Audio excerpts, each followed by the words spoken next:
आज हम बात करेंगे उन 3 चीजों की जो भारत के अंदर अगले 1 साल में हो सकती हैं अगर इंडिया ने रशिया से ऑयल खरीदना बंद कर दिया। नंबर 1, पेट्रोल डीजल के दाम ऊपर जाएंगे। अभी हमें रशिया डिस्काउंटेड क्रूड ऑयल बेचता है जो कभी कभी $20 पर बैरल जैसा सस्ता भी होता है। 2022 में जब यूक्रेन वॉर शुरू हुआ तो रशिया हमें टोटल ऑयल इंपोर्ट्स का 10% ऑयल एक्सपोर्ट करता था, जो 2023 में बढ़कर 40% हो गया और अमेरिका को इसी बात का बुरा लगा है। अगर हम अभी रशिया से ऑयल लेना बंद कर देते हैं तो मिडिल ईस्ट या फिर दूसरे ऑयल सप्लायर से ऑयल लेना पड़ेगा, जिसका रेट पर बैरल $80 से $95 हो सकता है। तो अगर आज पेट्रोल इंडिया में ₹100 प्रति लीटर है तो अगले 1 साल में ये बढ़कर 110 से लेकर ₹115 प्रति लीटर हो जाएगा।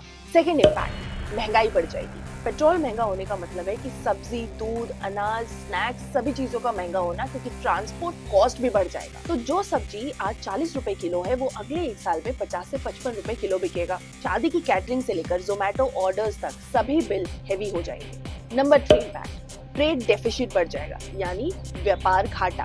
रशिया के साथ अभी हम ट्रेड रूपी रूबल मैकेनिज्म के थ्रू करते हैं, जहां पर जो पेमेंट का सेटलमेंट है वो इंडियन रूपी में करना पड़ता है। अगर हम मिडिल ईस्ट से ऑयल खरीदेंगे तो ये मैकेनिज्म तो फॉलो होगा नहीं, हमें डॉलर में पेमेंट करना पड़ेगा, जिससे हमारे फॉरेन एक्सचेंज रिजर्व पर काफी लोड आ जाएगा। मान लीजिए कि अगर इंडिया एक्सपोर्ट करता है $100 बिलियन का और इम्पोर्ट करता है $120 बिलियन का, तो ट्रेड डेफिसिट होता है $20 बिलियन। हमें इंपोर्ट का बिल डॉलर में ज्यादा करना पड़ता है, तो टोटल इंपोर्ट बिल जो पहले $120 बिलियन बताया था वो अब ज्यादा हो जाएगा, जिससे हमारा ट्रेड डेफिसिट भी इंक्रीज हो जाएगा। तो इन सब का ओवरऑल इम्पैक्ट क्या होगा?